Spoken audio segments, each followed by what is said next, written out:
Josep Albiols i Badós va néixer a Masdenverge, al Montsià, Tarragona, el 1923.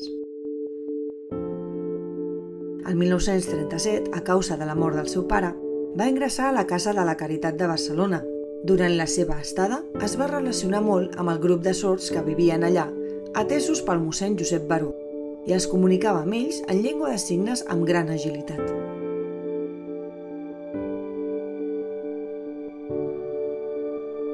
Després, va estudiar el batxillerat en el Col·legi dels Jesuïtes de Casp. També va ser un gran jugador i davanter del primer equip de futbol de la Casa de la Caritat i va estar a punt de ser fitxat pel Real Club Esportiu Espanyol.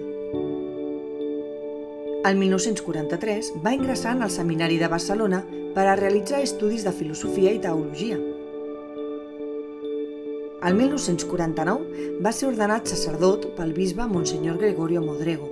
Va celebrar les seves noces d'or sacerdotals amb un gran homenatge que se li va dedicar per la seva labor apostòlica, sent assessor religiós de l'Escola Municipal de Sords de Barcelona, del Centre Fonoaudiológico José María de Porcioles, de l'Institut Català de Sordmuts i participant en molts actes litúrgics, a més de dirigir exercicis espirituals per a sords.